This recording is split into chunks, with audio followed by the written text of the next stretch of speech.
الحمد لله رب العالمين الحمد لله وكفى وسلام على عباده الذين اصطفى اللهم لك الحمد ولك الشكر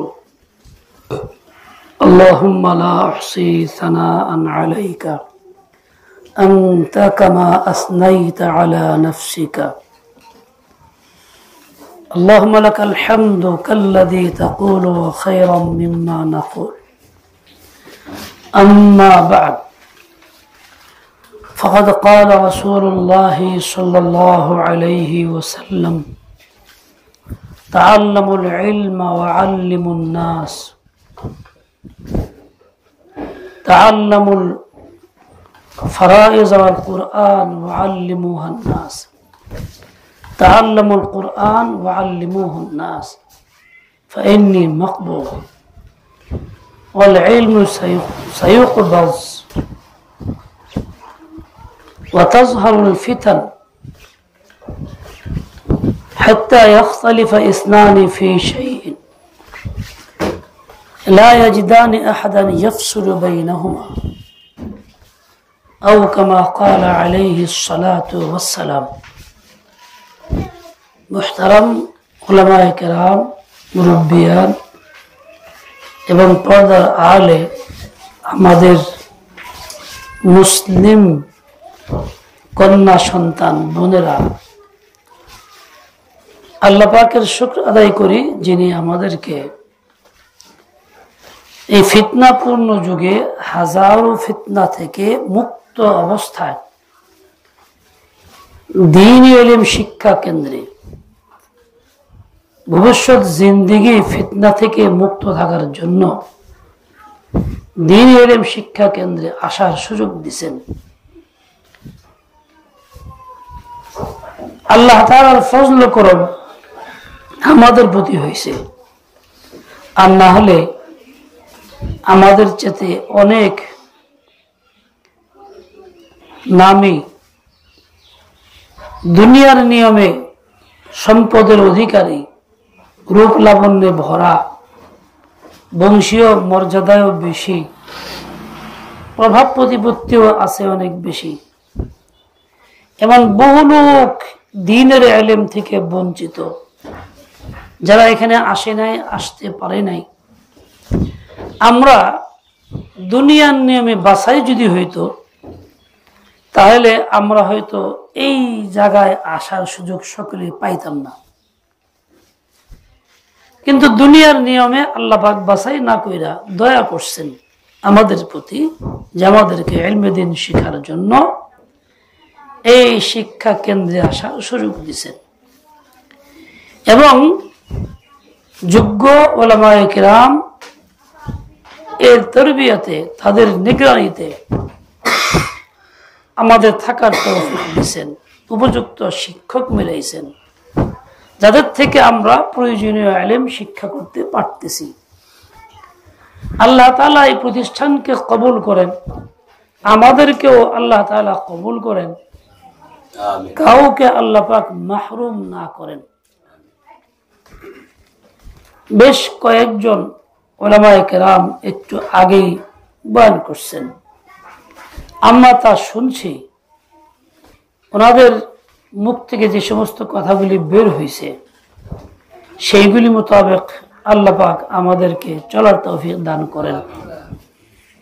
আমি অগোছালো কয়েকটি কথা বলার চেষ্টা করি। তার মধ্যে একটি কথা হলো এই,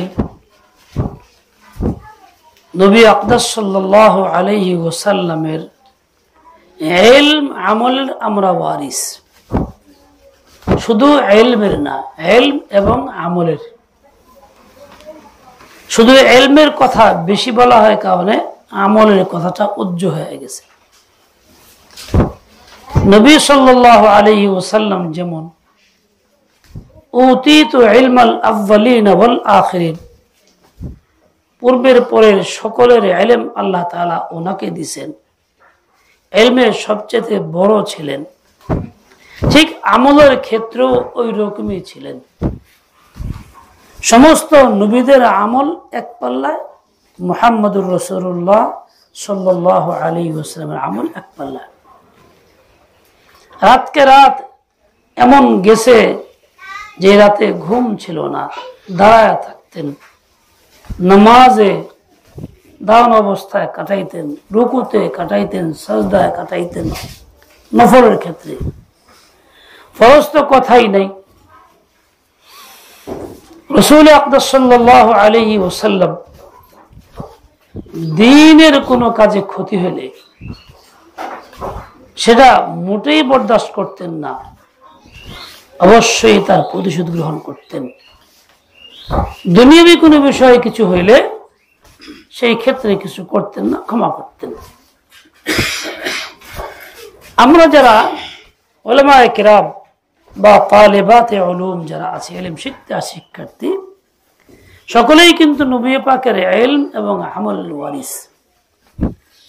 যেমন ইলম শিখব, ঠিক তেমনি আমলও সাথে করব, দুইটার সমন্বয় আমাদের মধ্যে থাকবে। রহমতের নবী সাল্লাল্লাহু আলাইহি ওয়াসাল্লাম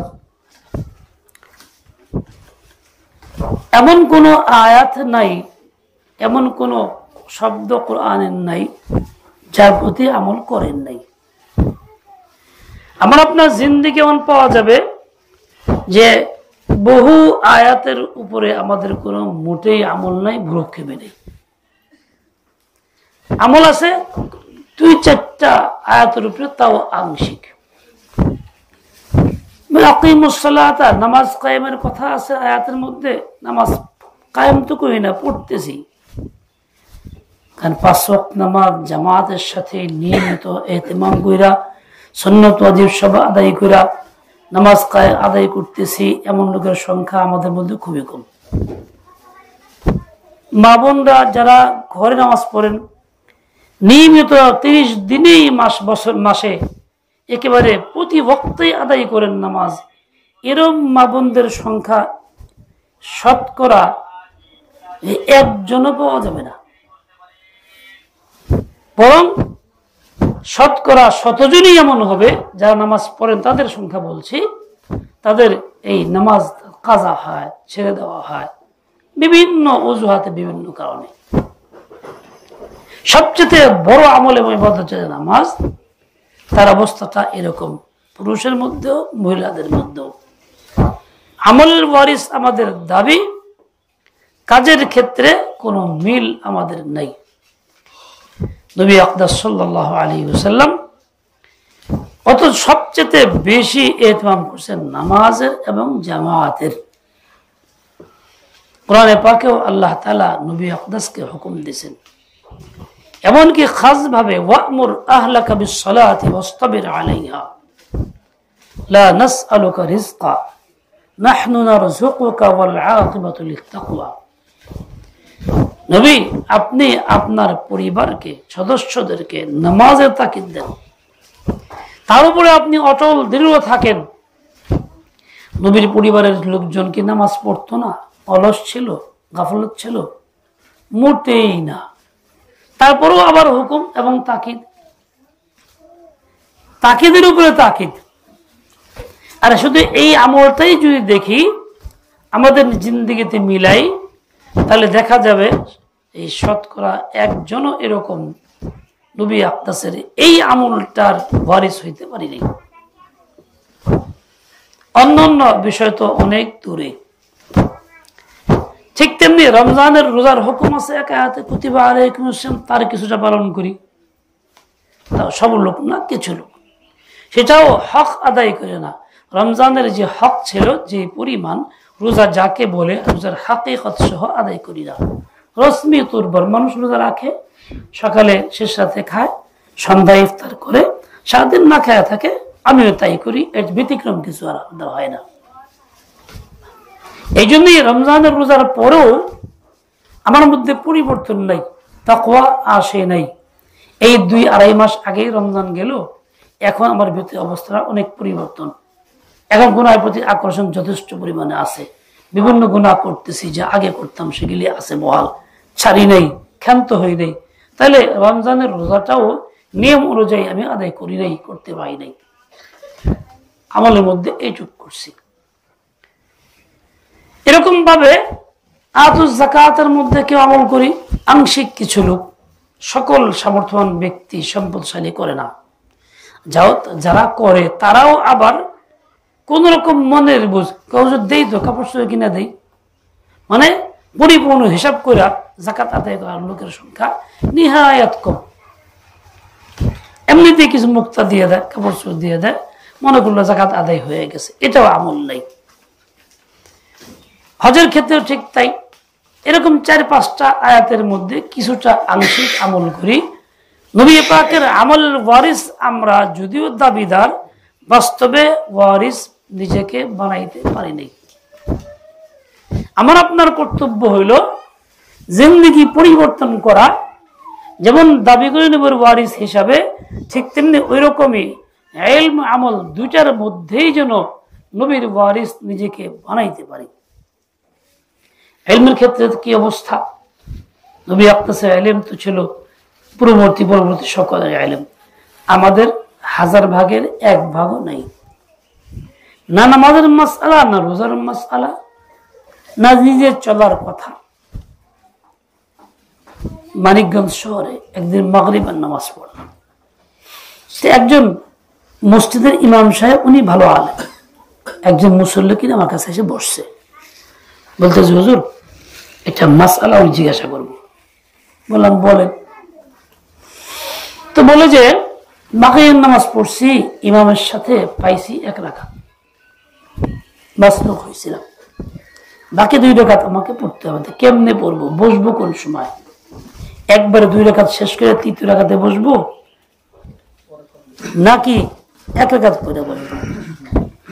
আমি বললাম যে প্রথম 1 রাকাত পরে একবার বসবেন, আবার 2য় রাকাত পর আরেকবার বসবেন, আপনার 3 বৈঠক হবে। ইমামের সাথে একটা হয়েছে, আর 2বার 2টা হবে। এরপর লোকটা চলে গেছে। ইমাম সাহেব বললো হুজুর পাশের মসজিদের একজন আলেম মুফতি, ওনাকে বলছে আপনি বসবেন একেবারে শেষে, প্রথম রাকাতে বসা লাগবে না। একজন আলেম মুফতি হয়ে যদি এই ফতোয়া দিয়ে একজন মানুষকে গুমরাহির পথে নেয়, তাহলে বাকিদের অবস্থা কি হবে? আমাদের অবস্থাটা কি? উদ্দেশ্য হইলে এইটা, ইলমের ক্ষেত্রে আমাদের এতটাই পিছুপা এবং দুর্বলতা, দাবি আছে নবীর ইলমের ওয়ারিস, বাস্তবতা ধারে কাছেও নাই। আমি একদিন একটা অনুষ্ঠানে 100 জন আলেম ওলামা ইমাম ছিলেন, 3টা বিষয় জিজ্ঞাসা করেছি যা ব্যবহারিক জিন্দেগিতে আছে। এই 3টা বিষয়ের মাসআলার উত্তর 97 জন দিতে পারে নাই, 3 জন দিতে পারছেন। তাই বোঝা গেল ইলমের কমি কি পরিমাণ আসছে। তাহলে না নবীর ওয়ারিস, না ইলমের ক্ষেত্রে, না আমলের ক্ষেত্রে। বলা উদ্দেশ্য হলো এই যে আমাদের কমজোরি দুর্বলতা আছে, এইটাকে দূর করে আমাদেরকে পরিপূর্ণ ওয়ারিসের পরিচয় দিতে হবে। আমরা যা কিছুটা ইলমের সাথে চর্চায় লিপ্ত ছিলাম, তারাও যেমন মোতালা করব, উস্তাদের সহযোগিতা নেব, না হলে সাথীদের সহযোগিতা নেব, আগে বাড়তেই থাকবো, তার সাথে আমল। যারা এখনো পড়ি নেই, পড়তেছি, ছাত্রী, তারাও যেন শতভাগ মনোযোগ দিয়া এই ইলম হাসিল করি। আমার জিন্দগির সামান্য সময়ও যাতে অন্যমনস্ক না থাকি, আমার সময়টা এমনিতে বেকার না কাটে। আমাদের সময় আমরা অত লেখাপড়া করতে পারি নাই, বলতে গেলে মোটেই না। তারপরেও আমরা সময় পাই নাই। দিন রাত 24 ঘন্টার মধ্যে কাপড় কাচার সময় ছিল না, মেহমান আসলে সাক্ষাতের সময় ছিল না, বরং মেহমান আসলে বিরক্ত হইতাম যে কেল লেগে আসলো, খামাখা সময় নষ্ট করতে, আমার খাওয়া আছে, পড়া আছে, লেখা হয় নাই। এমনকি তখন রসিকতার সাথে আমরা বলতাম লেখাপড়ার সময় মেহমান আসলে ওয়াজিবুল কতল, হত্যা করা উচিত। শরীয়তের মাসলা এটা না, মানে ব্যস্ততার কারণে পরস্পর রসিকতা বলতাম। আর এখন তো মেহমান আসার অপেক্ষায় সময় নষ্ট, আসলেও সময় নষ্ট, যাওয়ার পরেও সময় নষ্ট। এটা সেটা আবি যাবি, এই গল্প ওই গল্প, নানান রকম বিধিকিচ্ছা, নিজের আসল যে উদ্দেশ্য লেখাপড়া তার দিকে মন মোটেই নাই। আমাদের অবস্থাটা কিরকম? ঘুম থেকে উঠা নামাজটা পড়ার পরে খেদা লাগে, নাস্তাটা খাইয়া লই প্রবর মনি, কিছু মুড়ি চিরা খাইলাম বা কিছু একটা খাওয়ার জন্য সময় গেল আধা ঘন্টা। এরপর চিন্তা হইলো যে কাজ করি, গরমের দিন বেশি গরম, রাতে কারেন্ট চল ঘুমাইতে পারি না, তাহলে একটু ঘুমাই লই পরে পড়মনি, অথবা গরম বিষয়ে একটু গোসল করলে পরে পড়মনি। গেল আধা ঘন্টা সেখানে। তারপর চিন্তা হইলো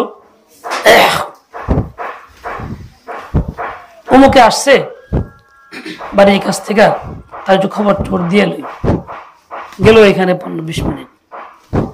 তারপর চিন্তা হইলো আরেকটা, যে কি কালকে যে বিকেল বেলা হাঁটতে গিয়ে স্যান্ডেলটা ছিঁড়ে গেছে, ওরা ঠিক করে লই, গেল এখানে 10-15 মিনিট। তারপর কি পাকাইছে খবর লই লই, বাবর সেখানে গিয়ে 2-10 মিনিট কথা হইলো, গল্প হইলো, চলে আসলাম। খানার সময় হচ্ছে, এখন খানাই খেয়ে লই, খানার সময় খানা খাওয়া শেষ, তো আর কি সবই গেল। এভাবেই প্ল্যান প্রোগ্রাম চলে, একটা পরে একটা, একটা পরে একটা। অথচ তালেব ইলম যে ইলম শিখবে, নবীর ওয়ারিস যে হবে, তার অবস্থা এই হবে, খানার সময় আমার নাই, কথা বলার সময় নাই, কাপড় ধোয়ার সময় নাই, আমি সব দিক থেকেই মসরুফ, ব্যস্ত। এমনটাই যেমন ইমাম গাজালি ছিলেন। ইমাম গাজালি রহমতুল্লাহ আলাইহি লেখাপড়ায় মনোযোগ দিয়া পড়তেছিলেন, খুব ব্যস্ত ছিলেন, কথা বলতে এক ধ্যান এক জ্ঞান। হযরতে খিজির আলাইহিস সালাম আসছেন, বসছেন, উনি খবর নাই, ভ্রুক্ষেপ নাই, সালাম দিয়েছেন, সালামের জবাব দেও, চুপ পড়তেছেন। বলছে আমি তুই খিজির, কোথায় নাকি, আচ্ছা দোয়া করি, শেষ। বলি তোমার গায়ের কাপড় ছিঁড়া গা? বলে আমার সামর্থ্য নেই। বলে একটা কাজ করো, তোমার একটা আমি স্বর্ণ বানান শিখিয়ে দেই, তাহলে তুমি স্বর্ণ বাজারে বেচা ওইটি দিয়া প্রয়োজন পুরা করবা। বলে হ্যাঁ দেন। তো পাতা পোতা না পুরা শিখেছে, এই যে এইভাবে করলে স্বর্ণ হবে, ধরো। চলে গেছেন। 1 বছর পর আবার আসছেন, যেই ছিঁড়া কাপড় সেই ছিঁড়া কাপড় পড়তে আছেন। জিজ্ঞাসা করে আমি তো খেজি। বলে আচ্ছা হুজুর দোয়া করেন। তোর এই অবস্থা কে? তোমার যে সময় মানে শিখাই দিয়ে গেছিলাম। তো হুজুর সময় পাই নাই, বাজারে স্বর্ণ বানায়া একদিনের জন্য বাজারে নিয়ে বেচে কাপড় কেনার সময় হয় নাই। এইরকম মনোযোগ ছিল ইমাম গাজালির। এই কথাটা আমি কার কাছ থেকে শুনছি? বিলা ওয়াসিতা, মাধ্যম ছাড়া শুনছি, হযরত মাওলানা শাহ আবাউল হক সাহেব রাহমাতুল্লাহ আলাইহির মুখে। আমার সনদ আছে কথার মধ্যে। এইরকম মনোযোগ ছিল ইলমুদ্দিন শিক্ষার্থীর। এই জন্য তো ইমাম গাজালি হয়েছেন, সারা দুনিয়া তাদের মুহতাজ হয়েছে। আমরা যারা ছেলে কিংবা মেয়ে ইলম শিখি, আমাদের শতভাগের 99 ভাগই কাটে দুনিয়ার এই পাশালে ওই পাশালে, এই চিন্তায় ওই চিন্তা। লেখাপড়ার জন্য 10 মিনিটও কাটে না। এই জন্য আমরা কিছু করতে পারি না, সহজ জিনিসও মুখস্থ নাই। অনেক সময় আমার কাছে বিভিন্ন মাদ্রাসার শিক্ষক আনে পরীক্ষা নেওয়ার জন্য, একটু যাচাই করে দেন। তো একজন জিজ্ঞাসা করে আপনার নাম কি? বলে মুফতি ওলিউল্লাহ। কথা বলছি, মুফতি কোন সিগা? কাওয়াহিদে মুযাক্কারে গায়েব, বহাসকে বলে মাজি। একে বাস্তব কথা বলতেছি, মুফতি সিগা আমার কাছে এই বলছে। আচ্ছা এই লোকটারে আমি কেমনে বলবো যে আপনি শিক্ষক হওয়ার যোগ্য? আর এর দ্বারা বাচ্চা কিভাবে উপকৃত হবে, তার কাছে কেমনে পড়বে? আরেকজন, 2জন আসছে, আরেকজন জিজ্ঞেস করছে আরেক কথা, সে এরকম ওই কথা কয়ে দিচ্ছে। এর দ্বারা বোঝা যায় যে ইলমের চর্চা কেমন হইতেছে। তোমরা যারা ভিতরে আছো ছাত্রীরা শোনো, দুনিয়া যে যেদিকে চলুক, যে চিন্তা করে করুক, তুমি তোমার চিন্তা চেতনা বদলাও, শতবার ডুব দাও ইলম শিখার পিছনে। মাছ যেমন পানির নিচে ডুব দিয়ে থাকে নিরাপদ থাকে, তুমিও ইলম শিখার পিছনে ডুব দিয়ে থাকো, নিরাপদ থাকো। মাছ উপরে উঠলে নিরাপদ থাকে না, চিল নিয়ে যায়, কাকে নিয়ে যায়, কুকুর হামলা করে। তুমিও ইলম থেকে বাইরে সরে গেলে তুমিও এরকম ভাবে এরকম শয়তান মার্কা চিলের খপ্পরে পড়বা। দুর্ঘটনা তোমারও ঘটবে, লাইন থেকে সরে দিবা। বিচ্যুত হয়ে যাইবা, যা কল্পনাতীত। এই জন্য তোমার কাজ হলো দুনিয়া একদিকে চলুক, তুমি একদিকে চলো। শতভাগ তুমি এর পিছে লেগে থাকো, ডুব দাও। তুমি কাউকে চেনার দরকার নাই, কেউ তোমাকে চেনার দরকার নাই। সময় হলে একাই চিনবে। তুমি যখন সব থেকে বিচ্ছিন্ন হয়ে ডুব দিয়ে পড়াশোনা করবা, দেখবা লোক তোমার পিছে ঘুরবে চেনার জন্য। আর তুমি যখন চেনার জন্য চেষ্টা করবা, সকলের সঙ্গে সুসম্পর্ক রাখবা, তো পরবর্তী জিন্দিগিতে কেউ তোমার জিজ্ঞাসা করবা তুমি কেরা, তোমার যোগ্যতা নাই, তো কামাল নাই, তো খোঁজ করে কেউ নিবে না। এই জন্য ফারসিদের কথা আছে, শেখ সাদি বলছেন, বেকাস বাস তা বাকাস বাসি। এখন নির্জনে থাকো, এলমে আমলে ডুব দাও, দেখবা অনেক লোক তোমার কাছে থাকবে। পরিচয় দরকার নাই, এলমি তোমাকে পরিচয় করায় দিবে, আমলই তোমার পরিচয় করায় দিবে। এলমের সুগন্ধি ছড়ায় পড়বে, আমলের সুগন্ধি ছড়ায় পড়বে, মানুষ তোমাকে এমনিতেই চিনবে। দেখো, এলম শিখার বহু ফায়দা আছে, হাদিসে তো আছেই, কোরআনে পাকেও আছে। আমি ওই সব আলোচনা না করি, সময় নেই। একটা কথা বলি তোমাদের জন্য, মেয়েদের জন্য, তুমি যদি সহি করে এলম শিখো, আমল করো, আখলাক বানাও, আমল করো, তোমার হাজারো ফায়দার দিকে নজর না করি, একটা নজর করো, সেটা হলো এই তোমার দুনিয়ার স্বার্থ এর মধ্যে, দিনের স্বার্থের মধ্যে। দুনিয়া তো আগে, এটা স্বার্থের মধ্যে। কেমনে? এই ফিতনাপূর্ণ যুগেও প্রত্যেকটা মানুষ চায় আমার সংসারে ভালো একটা মেয়ে আসুক, মাদ্রাসায় পড়া আসুক, পর্দাওয়ালি আসুক, এলেমওয়ালা আসুক, আমলওয়ালা আসুক। আমাদের কাছে অনবরত এইসব বিষয়গুলি আবেদন আসতে থাকে, আস্তে আস্তে চাইতে থাকে। এই যে একটা ভালো মেয়ে, এলেমওয়ালি, আমলওয়ালি, পর্দাওয়ালি, আখলাক ভালো, এমন একটা মেয়ের সন্ধান সকলেই করে, খারাপ লোকেও করে, ভালো লোকেও করে। তুমি যদি ইলম আমল শিখো, তোমার জন্য দুনিয়াতে বড় স্বার্থ হলো এই ইলম আমলের উসিলায় তুমি একটা সুন্দর, শান্তিপূর্ণ, নিজের মনের মতো জায়গায় তুমি জায়গা পাইবা, উপযুক্ত পাত্র পাইবা, দুনিয়া আখিরাতের কল্যাণ হবে। তুমি অন্যদিক নাই দেখো, তোমার জন্য এটা কম বড় পাওনা? যে ফিতনার যুগ, মানুষের নিরাপত্তা নাই, শান্তির ব্যবস্থা নাই, প্রত্যেক সংসারে অশান্তি, গন্ডগোল, মারামারি চলতেই থাকে। সেখানে একজন শান্তির পরিবেশ পাইলে, শান্তির মানুষ পাইলে, তোমারই তো দুনিয়া জীবন সার্থক, আখিরাত সার্থক হবে। দুনিয়া জীবন সুখে শান্তিতে থাকলে পরে আমল করাও সহজ হয়, আল্লাহমুখী হওয়া সহজ হয়। দুনিয়াতে অশান্তি থাকলে তখন নামাজেও মন থাকে না, আগ্রহ পয়দা হয় না, তো বাল বাচ্চাও মানুষ করা যায় না। দুইজন দুইমুখী হইলে, টক্কর লাগতেই থাকলে তখন বাচ্চাদের কোনো খোঁজ খবর থাকে না। মা চায় একদিকে, বাপ চায় একদিকে, দায় দায়িত্ব কারো থাকে না। তোমার তো সবটাই বেকার যাবে। ফাজাইল তো বহু আছে, ফায়দা কিছুই না হোক, কমাস কম তোমার এই স্বার্থ তুমি চিন্তা করো। যদি এই স্বার্থের জন্য হইলেও তোমাকে ইলম শেখা দরকার সহি তরিকায়, এবং আমল ওরকম করা দরকার, যাতে করে ইলম আমলের সমন্বয় তোমার দ্বারা হয়। মেয়েরা শুনো, অনেক আমল আছে যেগুলি আমাদের মধ্যে নাই, নবীর তরিকায় আছে, সেগুলি আমরা করি না। যেমন দেখো, মা বোনদের পরস্পরে মুসাফাহা আছে, আমাদের সমাজ থেকে উঠে গেছে, এটা আমলের নাই। এমনকি ইলমের খানদানের মধ্যেও নাই। মা বোনদের পরস্পরে মুআনাকা আছে, ভাই না থাকলেও আপনজনের মধ্যে ঘরে তো আছে, মা মেয়ে, ভাই বোন বোন, নানি নাতিন নানি, এদের মধ্যে অবশ্যই করা যায়। এই মুআনাকাটাও আমাদের সমাজ থেকে উঠে গেছে। রাসূলের জিন্দেগির আমলটা, পরিবারের আমলটা আমাদের মধ্যে নাই।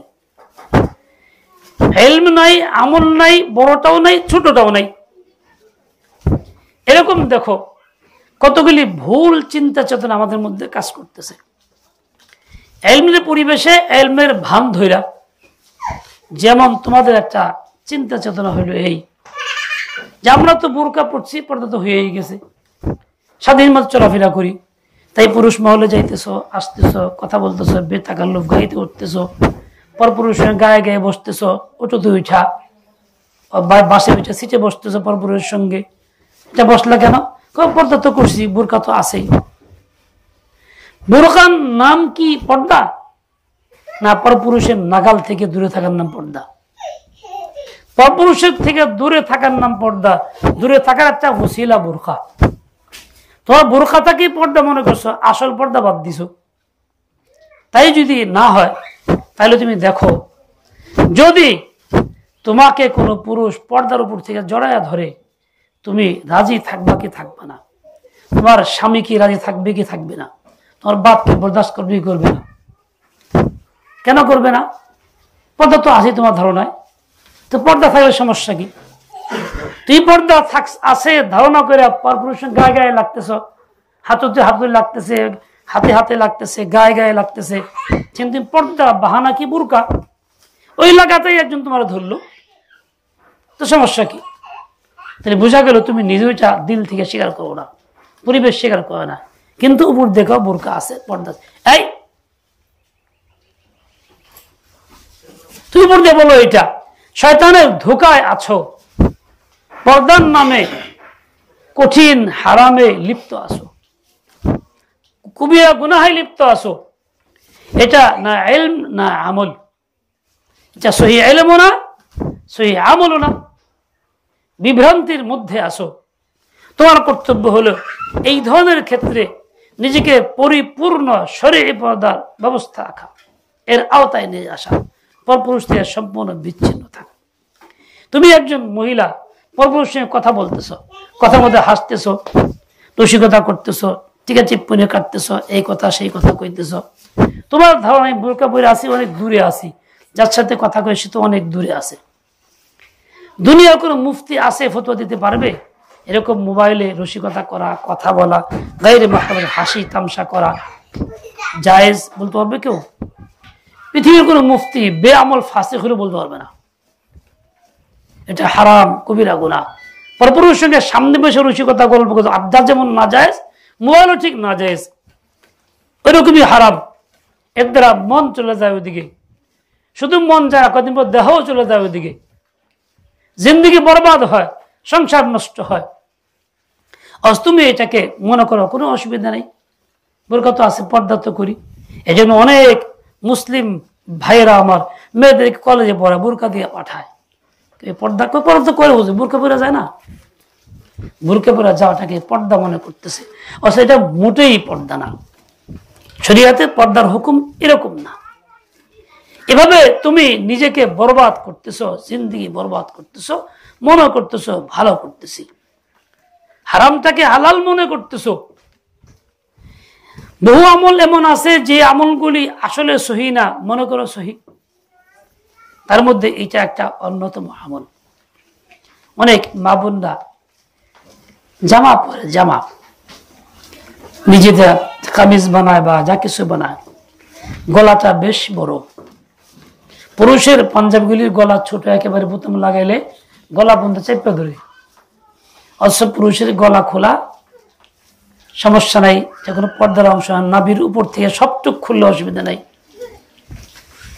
তারা একদম পর্দা বোরকা চেতে বেশি কঠিন পর্দা করে পাঞ্জাবি দিয়ে, যেটা বাস্তবে পর্দাই না।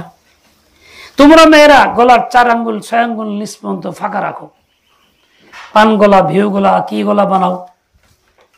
এই গলা অবস্থায়, এইখানে থাকা অবস্থায় তুমি এটা নিজের বাড়িতে উপযুক্ত ভাই বাবার সামনে ঘোরাফেরা করো, ওইটা খোলা আছে। অথচ ভাই বাবার সামনেও তো বালেগ মেয়ের জন্য ওই জায়গাটা খোলার অনুমতি নাই, এটা হারাম। তুমি এলেম শিখতেছো, মনে করো আমি শিখতেছি, মনে করো আমল করতেছি, তোমার এই এলেমও সহি না, এই আমলও সহি না। তুমি যে ভাবছো করতেছি ঠিক, পর্দা জামা পড়ছি, এই পড়ছি সেই পড়ছি, আসলে তুমি কোনোটার মধ্যেই পড়ো নাই। এভাবে তুমি অনেক ভুলের মধ্যে আসো। তুমি একটা পায়জামা পরো এক জাতীয়, আগে ছিল লেহেঙ্গা ছিল, এখন লেহেঙ্গা নাই, নিচে ঝুলা, টাকনুর উপরে পড়তেছ। রাস্তাঘাটে দেখা যায় মেয়ে চলাফেরা, অনেক মেয়েদের এরকম, এই এমনি টাকনুর উপরে কবিরা গুনাহ, পর্দা হয় নাই। যখন নামাজ পড়বা, তুমি নামাজ যদি হয়ে থাকো, নামাজ একজন রুকু করবা, শরীরটা সামান্য একটু ঝুঁকবে, ঝুঁকলে পরে তোমার পায়জামাটা কি আরো নিচে নামবে না উপরে উঠবে? একটু উপরেই উঠবে। সতর আরেকটু খুললো, ওই অবস্থায় নামাজ কেমনে হবে? ফরজ নামাজ তো আদায় হচ্ছে না। এভাবেই তুমি নিজেকে বরবাদ করতেছো। আকীদার কথা তো বলার সময় নাই, শুধু জাহিরি কিছু আমলের কথা বলি। তাই তো এই দুরবস্থা, যা চিন্তাও করা যায় না, কল্পনাও করা যায় না। যাই হোক, এই ফিতনাপূর্ণ যুগ, ইলম শিখতে আসছো, ইলম শিক্ষা কেন্দ্রে আল্লাহ পাক আনছেন, তার শুকর আদায় করো, সমাজে খুব কাজে লাগাও, খুব মনোযোগ দিয়ে লেখাপড়া করো, ইলম শিখো। কিতাব একমাত্র যেন তোমার পাথেয় হয়, অন্য কোনো চিন্তা মনের ভিতরে না থাকে। আর মাদ্রাসার নিজাম শৃঙ্খলা মাইনা চলো, শরীরে পর্দা করে চলো, নামাজ শতভাগ পড়ো। বাড়িতে গেলে মার কাছে সময় বেশি দিবা, সদা সত্য কথাটাই বলবা।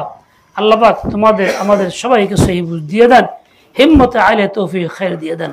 ওয়া সাল্লাল্লাহু তাআলা আলা নবিয়িল উম্মি ওয়া আলা আলিহি ওয়া আসহাবিহি ওয়া বারাকা ওয়া সাল্লাম। সুবহানাকাল্লাহুম্মা ওয়া বিহামদিক আশহাদু আল্লা ইলাহা ইল্লা আনতা আস্তাগফিরুক ওয়া আতুবু ইলাইক। নামাজের সময় খুব কাছে, আজানের সময় হয়ে গেল, লম্বা কথা আর না, আরেক সময় যদি আল্লাহ পাক তৌফিক দেন। ওয়া সাল্লাল্লাহু আলাইহি। আপনার কথা আছে? হ্যাঁ, আপনার বিষয় আছে? আলহামদুলিল্লাহ রাব্বিল আলামিন, والصلاة والسلام على سيد المرسلين محمد وعلى آله وأصحابه أجمعين। আল্লাহ মাফ চাই, মাফ করে দেন, আমল নামা সাফ করে দেন, হিম্মতে আলিয়া পয়দা করে দেন, দর্দ ভরা দিল পয়দা করে দেন, খাস রহমত নাজিল করেন। হে আল্লাহ, সমস্ত ওলামা ইকরামের উসিলায় আমার এবং সকলের দোয়া কবুল করেন। আমি নালায়েক অযোগ্য গুনাহগার, আমার কারণে কাউকে মাহরুম করবেন না, কাউকে বঞ্চিত করবেন না। হে আল্লাহ, রহম করম করেন। হে আল্লাহ, এই ছাত্রীকে কবুল করেন, বাচ্চিকে কবুল করেন। হে আল্লাহ, মাদ্রাসার সকল প্রয়োজন পুরা করে দেন। হে আল্লাহ, মাদ্রাসার আজমত মানুষের দিলে মোহাব্বত দিলে বসায় দেন। সমস্ত এলাকাবাসী সবার দিলের ধ্যান পয়দা করে দেন। আল্লাহ মাসরিফ কুলুবান নাস ইলা হাদিল মাদ্রাসা। ইয়া আল্লাহ, মাদ্রাসার যাবতীয় কাজগুলি সুষ্ঠুভাবে আঞ্জাম দেওয়ার তৌফিক দান করেন। ইয়া আল্লাহ, কাজ চলতেছে, ইয়া আল্লাহ, এর জন্য আসবাব যা লাগে ব্যবস্থা আপনি করে দেন, জরুরত পুরা করে দেন। ইয়া আল্লাহ, সকলের জন্য সব রকম মঙ্গলের ফয়সালা করে দেন, দিন দুগুনা রাত চুমা তারাক্কি দিয়ে দেন। ইয়া আল্লাহ, ইলম আমল এবং হিদায়াতের কেন্দ্র বানায় দেন, কেউ যেন মাহরুম না থাকে, বঞ্চিত না হয়। আল্লাহুম্মা কুল্লু খাইরিন লিকুল্লি মুসলিম ওয়া মুসলিমা বিরহমাতিকা ইয়া আরহামার রাহিমিন। সাল্লাল্লাহু আলাইহি। আসসালামু আলাইকুম।